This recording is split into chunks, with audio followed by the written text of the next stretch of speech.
Herb, you have been in the airline industry, and one of the things one notices about the airline industry is that here's an industry that has never managed to make any of its stakeholders happy, historically. I'm not talking about some, but overall. It's a specialty, Raj, making people unhappy. That's right. That's the history of the airline industry. But overall, you are employees are correct. unhappy, customers are unhappy, investors are unhappy. Why is that? Unhappy what is politicians. Yeah. Why is that? Why do you think? Well, the I airline industry think has it's had that? attributable probably to a number of things. First of all, airlines are in a position to make people unhappy on a rather frequent basis because you have weather delays, you have mechanical delays, you have things of that nature that interfere with the operation of the airlines. Secondly, I think flying is somewhat of an emotional experience for many, many people. So they're already, I guess, a little apprehensive about whether they're going to be on time, get through security, whether the plane will depart on time, in many cases for things that are very important to them in a personal and business way. But beyond that, I think that the airline industry as a whole, going back some decades, kind of lost its feel for how to treat its employees and how to treat its customers and how to treat the outside world. And Southwest was really founded, and I don't mean this in a denigrating way. I'm talking intellectually, cerebrally. Southwest was basically founded on the idea of not doing anything the same way that the historic carriers had done it. That was one of our shibboleths, I guess you might say. Sure. Great. So let's talk about Southwest now. How did the original purpose and the core values of Southwest originate, and how have they evolved? So, for example, the warrior spirit, those kinds of things. What made, this was not just another airline right from the beginning. Well, actually, Raj, I think it stems from a certain view of philosophic view, you might say, sort of a humanistic approach to life. And they were the things that really animated it. We didn't do the things that we've done for society and for our people because we thought it would produce more profitability. That happened as a byproduct of it. But basically, we're looking for a humane organization that treated people right, cared about their security, listened to their ideas, valued them as people, not just workers in the workplace, and understood that when people come to work, they're seeking psychic satisfaction, which they very seldom get. And so we took an entirely different path, but it was really it was informed by a concept of morality more than any business construct that anyone could come up with. We just felt it was the right thing to do, to treat your employees well, to care for them, to show concern for them, to give them job security. And if that happened, they would treat the customers well, which they do, which is why Southwest has the fewest complaints per 100,000 passengers carried since 1987 at the inception of such statistics. And a lot of it is not that we don't have the irregularities that other carriers have. Everybody runs into bad weather. Certainly you want to fix a plane before you fly it, which causes a delay. But it's the attitude of our people when things like that happen. The fact that they're concerned about the passenger, the fact that they're caring, that they want to help, that they apologize, that if something goes awry, like an extra long delay, we're in touch with the passengers before they can get in touch with us. It's a very proactive customer care and customer concern policy. And frankly, people are not used to that in a lot of different areas. And talk about the warrior spirit of Southwest Airlines. I know part of it came through the birthing struggles and all of the Well, efforts. yeah, you're right. Warrior spirit was very important to Southwest because for 40 years, the other carriers, the legacy carriers, they tried to keep us from getting into business, and they assiduously tried to put us out of business. So it was a constant battle against them on a variety of battlefields, in the courts, in the legislatures, in the Congress, to protect and preserve Southwest Airlines and basically the well-being of our people. So that's where the warrior spirit was absolutely necessary, because you had to fight in order to survive. When I talked to Colleen about this a few months ago, she said, we may have died as an airline were it not for the fact that these other airlines tried so hard to kill us. Yeah. That made us even more determined. Tell you what, Raj, of course, our resources were limited when we started out, and the other airlines were so intense in the pressure they put on us, both legitimate and illegitimate, let me add, that they generated enormous publicity for Southwest Airlines. I mean, NBC, runs a special on how Southwest Airlines is being oppressed by its traditional long-term competitors. The newspapers and the radios were full each day of the struggles that went on. And so I think, Colleen, there's merit to what Colleen says. In essence, we were gaining a lot of media and PR coverage in a way that we'd rather have avoided, but it was, it was necessary. And so that generated a lot of affection for Southwest Airlines as the little guy, the underdog that was fighting against the entrenched capitalists. And in a way, your own determination, because you saw this as a form of crony capitalism, that this is not really the way a free market should be operating. Absolutely. There's a right way to compete, and there's an unfair way to compete, and that bolstered your determination.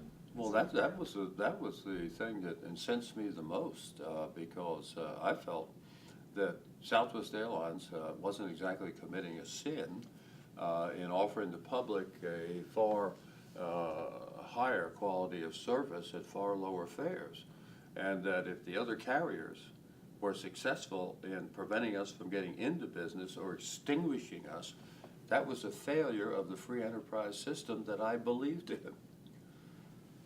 And do you still see that as an issue today, what people call crony capitalism or crapitalism? I don't know if you've heard that phrase. Well, I think crony capitalism is a big issue today, and I think you see it in many different places, a lot of it connected with the government.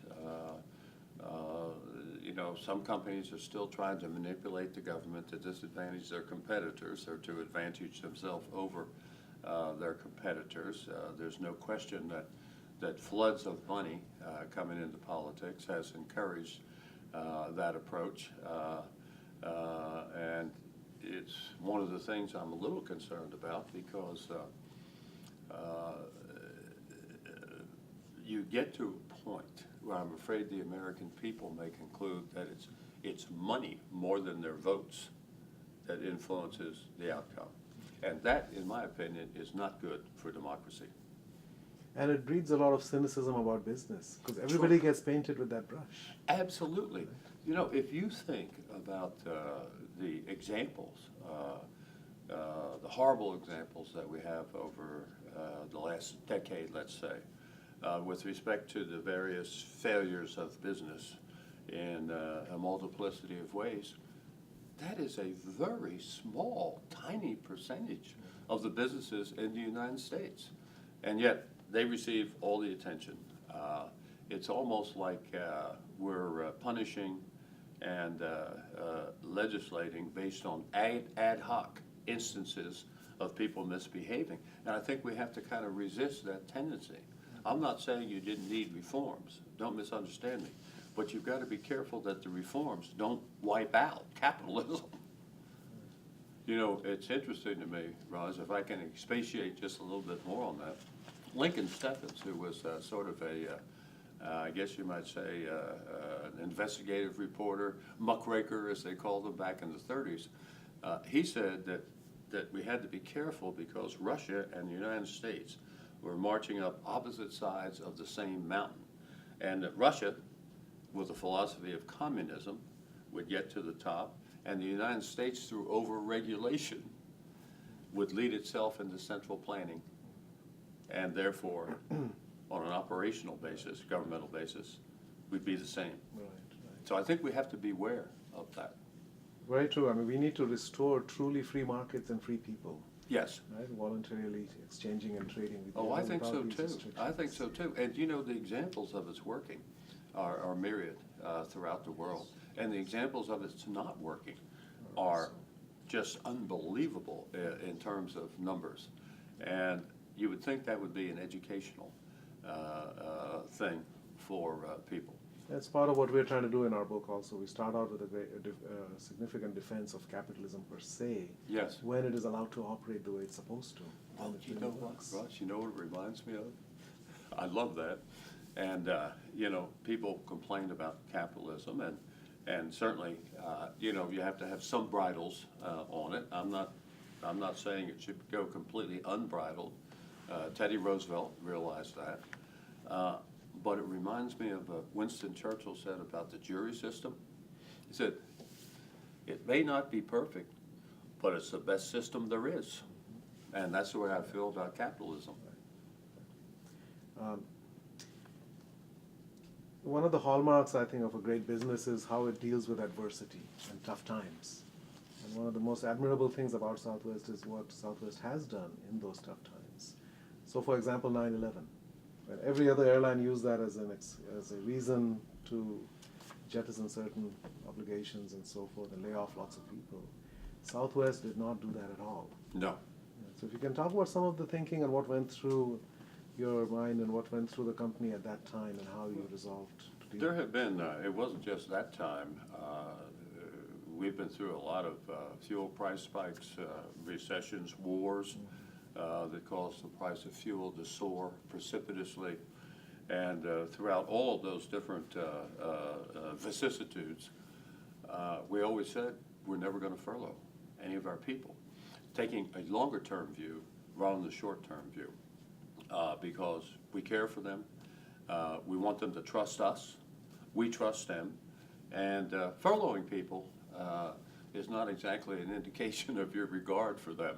So we took some hits in terms of profitability in the short term, rather than furlough any of our people. Now, the kind of reciprocity you get is that in the recession of early 1980s, our pilots came in and volunteered a pay freeze to help us. That was a double dip recession of some severity. When fuel got very expensive after the first Middle East conflagration, our employees formed an organization called Fuel from the Heart, where they voluntarily contribute part of their pay to buy fuel for Southwest Airlines. And that was not organized by management. It wasn't requested by management. They just did it spontaneously. So that's the kind of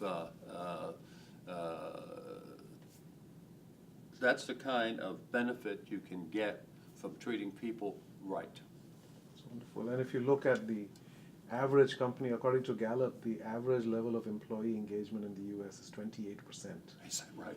And that's just engagement. Forget about passionate commitment. Yeah. I had no idea. Yeah, 28%. And I believe Well, Southwest is like 95% Yeah. passionate commitment. Yeah, we virtually have no turnover Right. at So Southwest that's- Airlines. Compared to the rest of the industry, it is minuscule. So it's just a tremendous waste of not only human potential, but also human lives. Yes. Because work gives meaning and purpose and a sense of fulfillment and It a does. spiritual, a dimension to it. Well, you know, And for most people, is lacking. Raj, I gotta tell you, for certain reasons, I never publicized this, but years ago, one of our ramp agents wrote me and said, Herb, I'm on to what you're doing. You're making work fun and home work. Obviously, I didn't publicize that. But that was one of our objectives, was to make work fun. Something that you enjoyed, something that was spontaneous, something that had an exuberance to it. We always said, I always said at least, that I don't want people coming to work looking like bricks, or little robots or automatons when they come in. And a friend of mine, to give you the contrast, who was out here to talk to me about hedging years ago, a very superb businessman. He got here a little early because he's a little more punctual than I am, and it was before the general office officially opened at 8 o'clock. And this is what he told me. He said, Herb, I have never seen so many people charging through the front door, moving fast, with smiles on their faces, coming to work. And then he said, and of course this was like a Philharmonic orchestra striking up, Raj, as far as I was concerned. And he said about 6 or 7 people came over because he was alone, in the reception area, and said, can I help you? Are you looking for somebody? Can I find them for you? That is the contrast, I think. It's tremendous. So we have in this country this saying, thank God it's Friday. Right? It's what? So, thank God it's Friday, and we have the restaurant. Oh, yeah. People live for the weekend and evenings, but the fact is, and then they dread, the rate of heart attacks goes up 20% on Monday morning. No, I didn't It's a know real that because statistic, they yes. think it's because of the stress of coming to work. Yes, Huh? so it starts Sunday night, emergency room visits, and it's like, oh God, it's Monday, and that doesn't have to be that way. Right? I've got a little story to tell you just for your amusement, hopefully. But years ago, we had stress classes, and it was an outside leader who had worked for Southwest Airlines and then left to do this, was kind of a consultant, I guess you might say. And so Tony would hold these stress classes, and because people were coming in from all around the system to take the classes, I would go to them because it was an opportunity to visit with everybody from different cities, different stations. So one day I walked in and Tony said, Herb, you deal with a lot of stress. How do you do it? I said, I really like it. I was never invited back. That was my last appearance before the stress class.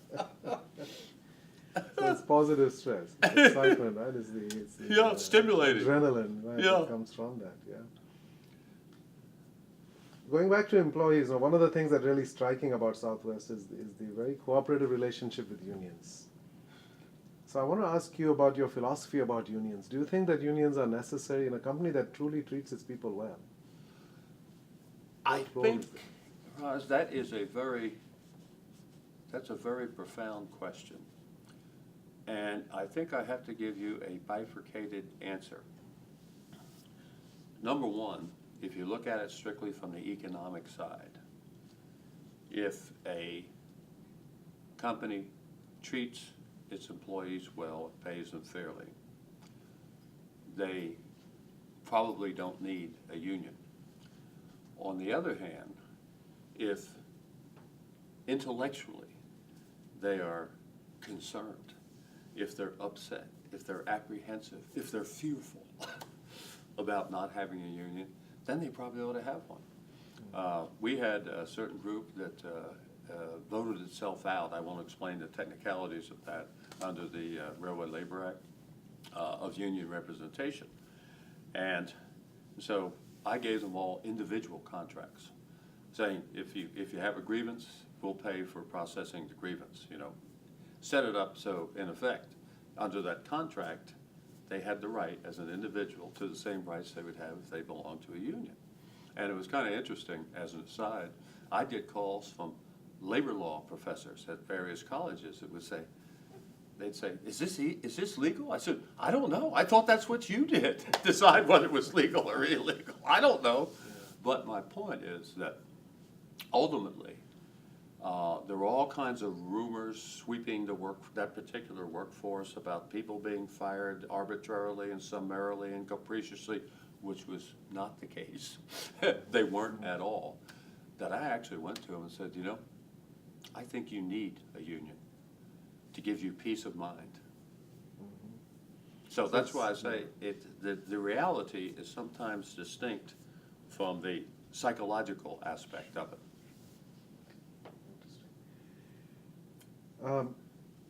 You bought a lot of planes from Boeing.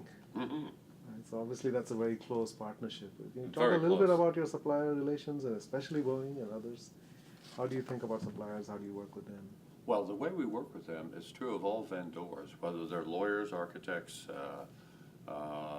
aviation directors, the Boeing company, General Electric, which makes the engines now for our airplanes.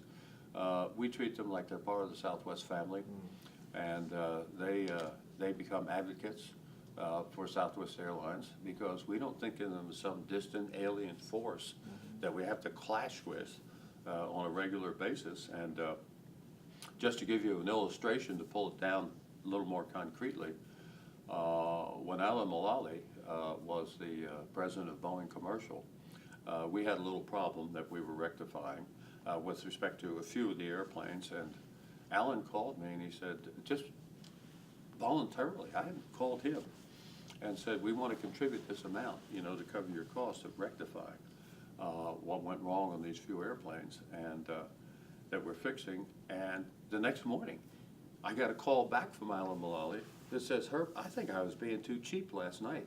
I was thinking it over this morning, and I want to double what we're going to do for you. And that's the kind of relationship that is just invaluable. And they were not contractually obligated. And it worked. No, not at all. Not at all. No. And when we were starting out, there was a lot of pressure on us from the competing airlines. Two of them later got indicted for their anti-competitive activities against Southwest.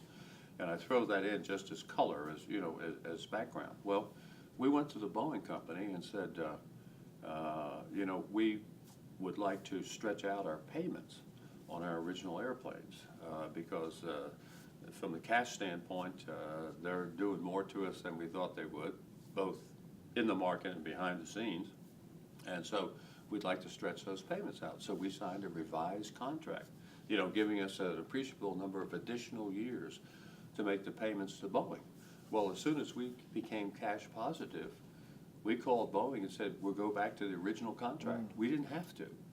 We said, we'll go back to the original payment schedule. It's a real strong win-win kind of Nobody mentality, asked us to. mindset. Yeah. We just did it. Yeah. That's wonderful. Let's turn to leadership.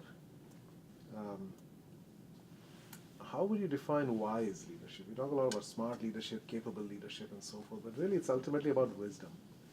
Right? So what in your mind is a wise leader in general? First of all, Raj, I think that sometimes we confuse information with knowledge, and we confuse knowledge with wisdom and judgment. So I think you're at the appropriate place. And I think a wise leader is someone who is altruistic, who is self-deprecatory, who is confident, but basically gives others credit for everything that goes right and takes the blame for everything that goes wrong. I could give you a number of illustrations of that. And it's someone who looks upon a leadership position as a responsibility rather than as a source of power. Because power is a really obnoxious word, I think. And, I've talked to groups of executives and I've said, if power is why you're in this game, when you have to step down, boy, are you going to be upset, dismayed, depressed. But if responsibility is the essence, the servant's leadership, it'll be great that you can give it to somebody else. You have a big sigh of relief. So I think wise leaders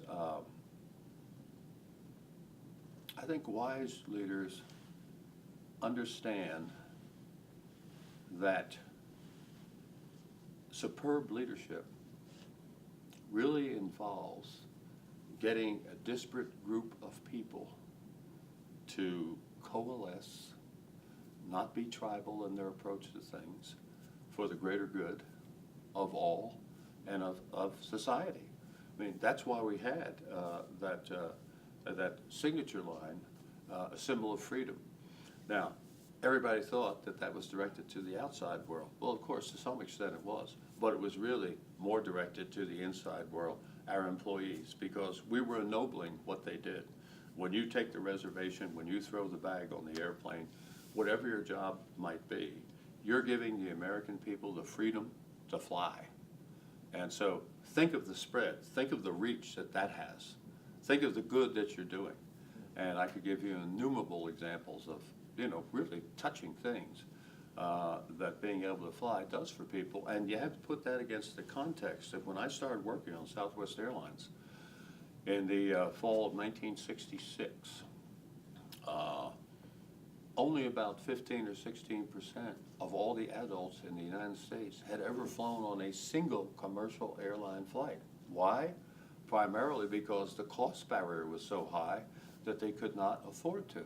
So what we were out to do was to democratize the skies of America. And today, probably 85, 86% of adults have flown on a commercial flight. But so there was not only an objective to have a successful company, but there was also the overriding objective to do something that was marvelous for society. So instead of somebody throwing you in the back of a station wagon on a mattress to make a 6-hour trip, to MD Anderson Cancer Center in Houston, you could fly there in 45 minutes, and it would cost you half as much. Yeah, so that was always the higher purpose that Southwest had, and that was exactly. so powerful. But going back to your own journey and your own sort of awakening as a conscious leader, I mean, were you born this way, or were there any experiences in your life? Were there people that you looked up to, that you tried to emulate? How did you become the sort of leader that you proved to be? Well, my family was, in effect, blown apart at the beginning of World War II. One of my brothers was killed very early in the war. My father died shortly thereafter. My other brother went off to the Navy. My sister went off to do war work for RCA. So it was 6-2, my mother and myself, within a year. And she was a marvelous inspiration to me because she had a very inquiring mind. She was into politics. She was into business. She was into ethics. She was just all over the place mentally. And we would sit up and talk until maybe 3, 4, 5 in the morning sometimes about different things. And how old were you then? I would have been, 11. Yeah. And so she taught me a lot about how to treat people. And then I've always thought that a lot of your learning comes outside school from life. So I would watch people and see how they behaved, and see whether they lived up to what they said, as an example, or whether they were just pontificating in a hypocritical way. And I always attached myself to people whom I thought were straightforward, factual, socially conscious, and trying to do good. And one of them was Arthur T. Vanderbilt, who was the Chief Justice of New Jersey and did another 8 or 10 wonderful things during his life, who kind of took me under his wing, you might say. Watching him was a tremendous example as well. And then as you go through life, I made the comment one time to a reporter for a business magazine. He said, Herb, what's the best education you ever had? I said, working in the factory at the Camel Soup Company during summers, because I picked up as much knowledge about business and people there as I did any place else in my career. But basically, I think it's having an empathy for people and having an altruistic attitude where you want to help them more than you want to help yourself. And what made you decide to go to law school? Well, that was kind of funny because my mother, I came home and told her I was going to law school, and she started to cry. And she said, I wanted you to be a doctor. And I said, well, Mom, I'd never passed chemistry. So off I went to law school. But the truth of it is, I always joke and say I went to law school because it's a way of, not working for an additional 3 years. The truth of it is that I was always very interested in writing in speaking, and took some aptitude tests that said I should be a lawyer, an editor, or a reporter. So I decided I'd go to law school, and I've never regretted it. Because again, the program that I was under at law school, this may be interesting to you vis-a-vis your original question, was called the Root Tilden Scholars Program at NYU. And they had courses on ethics constantly. They teach you that you practice law ethically. They had courses in philosophy, the philosophy of the law, who the great leaders were, and what their perspectives were, and why law is important to the functioning of society. You know, and so there again, it was sort of I guess a reinforcement of a perspective that my mother gave me at a very early age. And Wesleyan University, my undergraduate college, was the same way too. It had a noble view of education and of humankind. And I think every profession does have at its core a higher purpose. The law is about justice. Absolutely. And medicine is about healing. And yet they get corrupted when they become about the money. Yeah, and somebody that wasn't- is the biggest corrupter. When I had a philosophy professor at Wesleyan, Dr. Crusay, and he said, money and happiness are byproducts of doing things well. They are not ends in and of themselves. And I thought about what he said, and I thought, well, gee, if your focus is solely on money, you're going to be constantly disappointed, because there are a lot of people that are going to have more money than you can ever make, no matter what you do. And secondly, happiness, well, I mean, yeah, I'll become a pillhead, you know, and I'll be happy. That's not the objective in and of itself. Those are byproducts of helping people, being good to people, protecting people, and giving them a reach that they might not otherwise have had. And that always stuck with me. Money and happiness are byproducts. Those are timeless lessons. I mean, Viktor Frankl talked about happiness cannot be pursued. Yes. Happiness ensues from living a life of meaning and purpose. Exactly, exactly. Doing work that matters, from loving without condition. Yes. And growing from adversity. Yeah. Those are- And you know, you can find that anywhere, in my opinion. We would come up with some program at Southwest Airlines that we thought was just wonderful and perfect.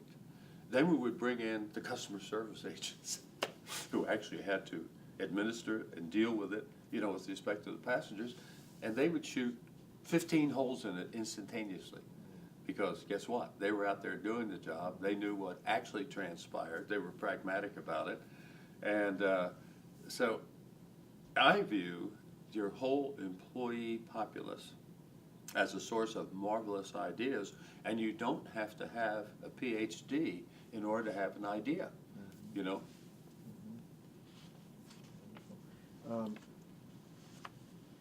Oh, I've got another one to tell you on that score, Raj, if I might. When we were sort of visitors in the other airlines' computer reservation systems, as they then called them, and they wanted Southwest Airlines, even though we didn't pay them, because they wanted to offer a full panoply, you know, of airline service to their prospective customers. Well, 4 airlines decided that they were coming up with their own low-cost, supposedly low-cost, low-fare divisions to compete against Southwest. And this all happened simultaneously, and there were reasons for it, which I won't articulate because it's too lengthy. But all of a sudden, we are thrown out of these 4 computer reservation systems simultaneously. So the American Society of Travel Agents, ASTA, comes to see me, and we're sitting in the boardroom, and they said, Herb, we now have to handwrite your tickets. We can't auto-generate them anymore because you're out of our computer system. What are you going to do? And I said in my perky little fashion, well, let me see. If you don't have any tickets, you don't need to write anything. We're going ticketless. Well, they liked that idea. Then they left. Then I said, how do you do that? We had 4 people Yeah. on their own time, without any direction from management, that had been working on that very idea for about 1.5 years, and You nobody didn't know about it. knew about it. Oh. So we called all them, and certainly it was kind of jury rigged, initially, but we came up with ticket lists within a very relatively short period of time because of the work that they had done on their own initiative. That's why I say, look for ideas, any place.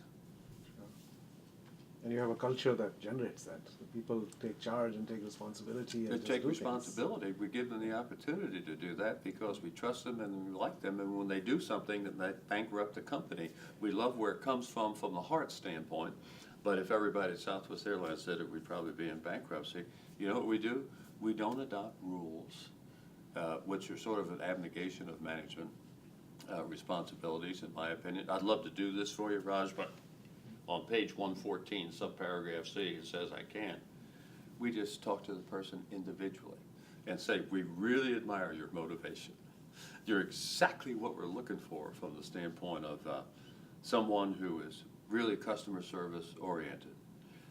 But, if everybody did this all day long, every day, we wouldn't be in business very long. And my point is that instead of adopting rules, we simply address the issue with a particular person involved. And at one time, some manuals are mandatory. Obviously, your maintenance manuals, your flight operations manuals, but with respect to the rest, we burn them. And we adopted guidelines for leaders, right? And at that time, it was about, I don't know, maybe 25 pages long, in lieu of thousands of pages of manuals. And the first sentence said, "These are guidelines only. Please feel free to break them in the interest of our passengers." That's wonderful. I want to talk about this notion of love and care in the context of business, because you did that when it was truly revolutionary. Yes. Today it's becoming a little more mainstream, but there are still people who believe that you cannot talk about love and care in the context of business because that means you're weak and you can't take tough decisions and you can't survive in the jungle that's out there. Oh, yeah. So does love make you stronger or does love make you Vulnerable. vulnerable? Love makes you stronger. I think everybody that thinks about it in sort of a philosophical way, Raj, understands that if you can have a company bound by love rather than fear, you are a stronger company. Now, it takes a little courage and strength to follow the love path, if I may call it that. And I'll give you a little story that has something to do with that, because at the end of about 10 years of me being the CEO, airline analyst holding an investors conference said, for the last 10 years, we've been telling Kelleher what to do. And for the last 10 years, he's been telling us to bug off. And for the last 10 years, he's had the most job-secure, profitable airline in the world. So I have a suggestion for all of us. Let's bug off. Isn't that wonderful? I just loved it. Yeah. But, being a servant leader, being empathetic with respect to other people and their needs for their children, and their families, doesn't mean that you have to be soft. I mean, you have to be self-confident. You have to be able to tell the madding crowd that the crowd is wrong and you're right, that your purpose is higher than what they're talking about, so to speak. So it doesn't involve weakness at all, in my opinion. Absolutely, yeah, absolutely. I read a quote from an American Airlines executive, I'm not sure when it was, but he was talking about Southwest. He said, that place runs on Herb Kelleher's bullshit. Oh, that's Bob Baker. Bob was a did you great notice? friend. He was a great friend and one of the most straightforward guys that I've ever met. And he did make that statement. And I called him and said, "Hey, Bob, thanks for the compliment." I said, actually, there's a number of other very good bullshitters helping me. Yeah, Bob died some years ago, and I miss him. Yeah. And I always loved that comment. Yeah, we have that in our book already. But, Well, you know, the thing that you think about is like I've always thought about. Tolstoy asked the question, I think War and Peace, where he says, you know, how does Napoleon get up on a balcony in Paris, and in order to further his imperialistic strategy, get 2 million French troops to march into Russia? And I said, well, the strategy was Napoleon's vision, his concept, good or bad. That was the strategy. But the marching was the culture. right. And that's, you know, the expression I've heard is culture eats strategy for breakfast. Ah, I had not heard that. Oh, I do love that. And lunch, and lunch. And you know, the funny thing is, Raj, just to add a little bit to it, I'm going to use that, by the way. Yeah. It's not mine. Yeah. But Southwest Airlines always had a very well-defined strategy, expressed it in 11 words. You know, it's pretty easy to understand if it's only got 11 words. And also our attitude towards our people and our customers was expressed very simply. And so you can be disciplined and you can be strong with respect to your strategy, but if your people are not behind you, nothing happens, basically. What were those 11 words? Primarily short haul, All right, yeah. low fare, point to Single point. class of service, single plane, single type. Carrier, yeah. And you could even strike off the carrier if people knew we were in the airline business. Right. So we had maybe a surplusage there. Yeah. But see, people understood that. It's the same way we defined our mission statement.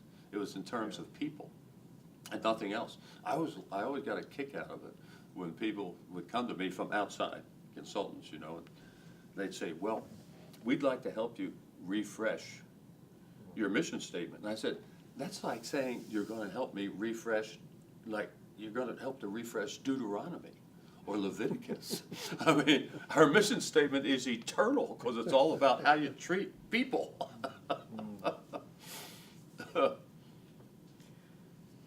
So let's broaden out a little bit now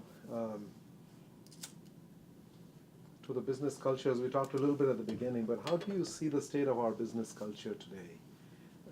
Especially in the US, but really worldwide. What do you think needs to change? Are we sort of in a bit of a rut? Are we caught up in some old mental models that we need to shed? What needs to happen at the business culture level? Well, I think one of the things we need to do, number one, is recognize that we're now involved in global competition. In the United States, after the Second World War, we were virtually supreme. There was no global competition. So companies could afford to be bureaucratic, focus on the inside instead of the outside, worship process instead of results, you know, that sort of thing. And I think we've got to do more to remain competitive in that sense. Secondly, I think we need to kind of dethrone money as our idol in and of itself. Not that there's anything wrong with making money, but you would hope that people do it through providing jobs and security and things the United States needs instead of just money for money's sake. I think that's very important. Number three, I think, as John Kennedy said, we need to kind of turn things around.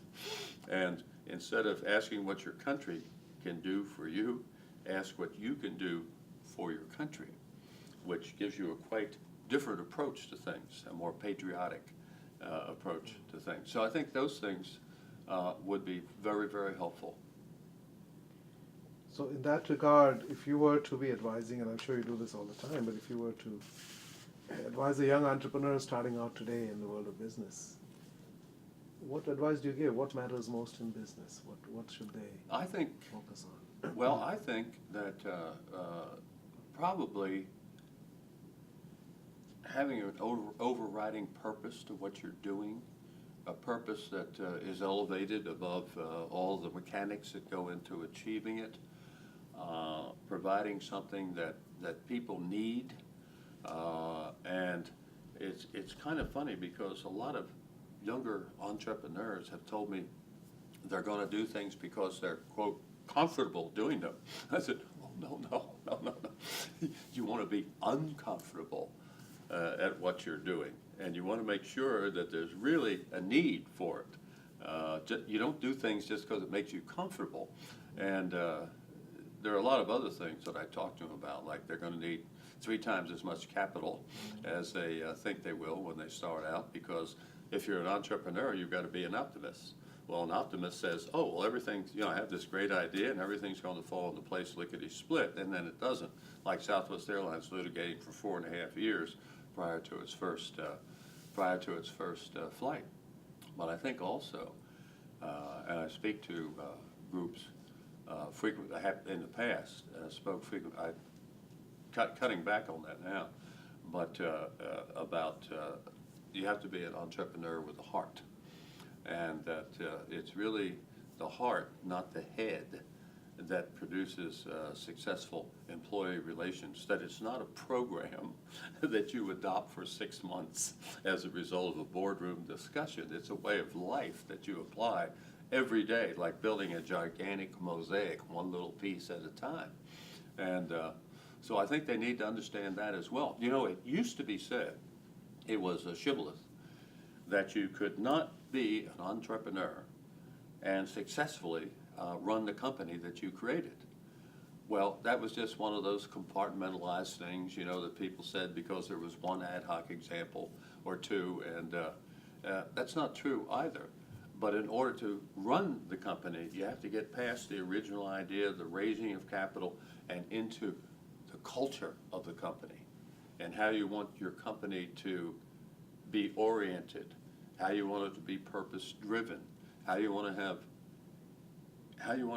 a battle cry, in effect, that all of your people can rally around. So I always said, the intangibles are really more important than the tangibles, because you can buy the tangibles. If you've got the wherewithal, believe me, Boeing will sell you an airplane, and they'll sell it to anybody. But what has made Southwest Airlines difficult, I might say, to emulate, to compete against historically, is our culture. You can have the ticket counters, you can have the communication systems, you can have the information technology. That's all just an expenditure of money, which you do wisely or in some cases unwisely. But it's the intangible of the esprit de corps that basically determines whether or not you're going to be successful in the longer term. And that's another thing I forgot to say earlier. I think that American business could use some longer term thinking. In other words, my perspective at Southwest Airlines, which I expressed to our board of directors, which was very agreeable to it, is I'm trying to visualize where we're going to be in 15 years, not in our next quarterly report or even our annual report. And our board was very good about that. I want to pay tribute to them because they said, fine, take a sacrifice in short-term earnings in order to keep us competitive in the long term. And another thing is, I'm starting to spew now, like Aetna, but I think also it's very important that you keep your focus on the outside world. In other words,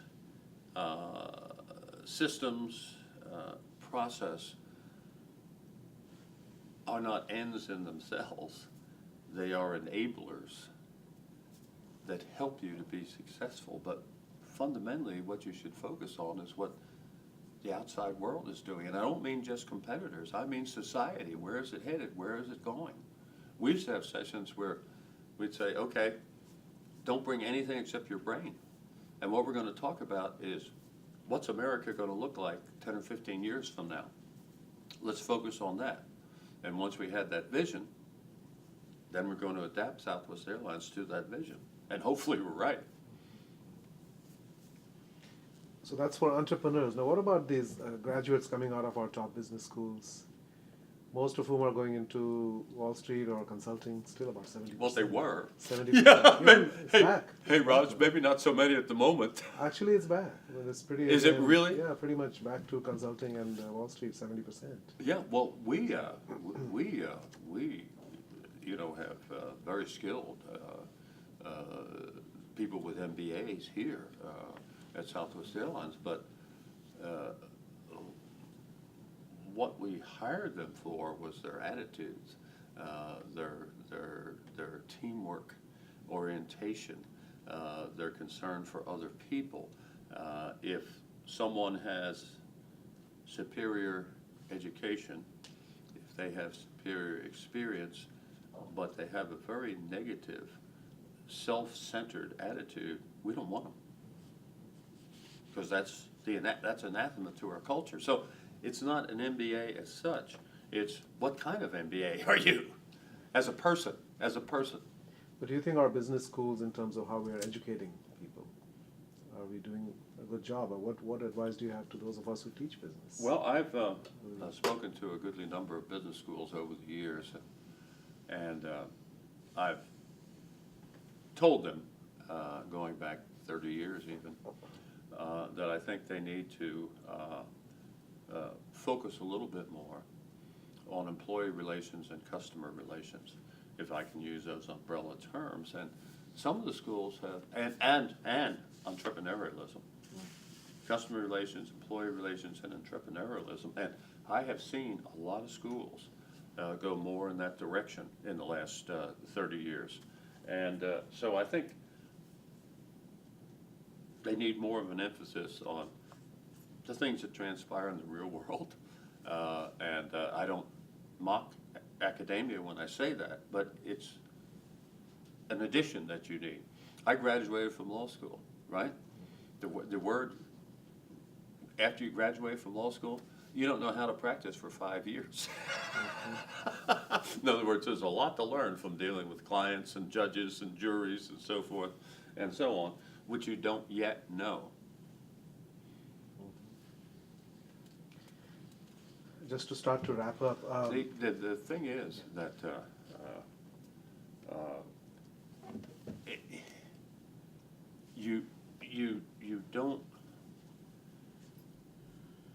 you don't want to hire more administrators, if I may say that, because there's enough administrators, and they're necessary. I know that they're necessary, but you don't want administration to dominate your organization, because again, the focus is all on your navel. It's interesting, we call it Master of Business Administration. So that's Well, kind of you been know our what, focus. I have suggested this, Raj, Yeah. that I have suggested to several business schools that they change it to MBL, Master of Business Leadership, Yeah. for exactly that reason. Yeah, it's a very good point. I've never thought of that. Yeah, really. I've Yeah, suggested that to yes. two at least. Mhm. And you know, one of the things that that you've learned from a practical standpoint, I learned this from another company. They, in my opinion, did what they should do, which was they'd get the top students from a business school and they would put them in the field to deal with customers and employees. Well, they told me that at the end of the year they'd have 10% left. The other 90% didn't want to be engaging with life at that They level. want to deal in abstractions, right, and numbers, Yeah. and spreadsheets, Yes. and models. And Yeah, and I'm not demeaning those, although somebody made a great comment that I loved about models. He said, all models are faulty, but some are useful, but they're all faulty. Yeah, right. Because you simply cannot anticipate the lumpiness of life. Life is constantly surprising you in a multitude of ways. And even the financial analysts on Wall Street, I mean, they have a model for how they look at airlines, They do. right? And they try to squeeze every airline into that and say, oh, your load factor isn't where, your employee costs are too high, or this cost is Yeah. not too, right? And then looking for you to conform to those rather than what's Yeah. the holistic picture of what you're doing. and How they all Exactly. interconnect, the systems perspective, and having a systems mind. Yeah, well, I'll as a tell you, leader. that's something that I was sort of a messiah of that message in a sense, to Wall Street. Because I would say, now, Southwest Airlines has had the highest net profit margin of any airline in history for 15 years. So how about if you look at us a little differently? And finally they did. They gave us a multiple that was higher as a consequence of that. But vis-a-vis your point, it took a lot of time to bring that to pass. Are there particular leaders who you admire that you think are? I'll tell you, I never get into that. Okay. I never get into that because you always leave somebody out, Yeah. right, that you should have included, and they get miffed, and you feel badly because you didn't include them. I can see that. I can see that.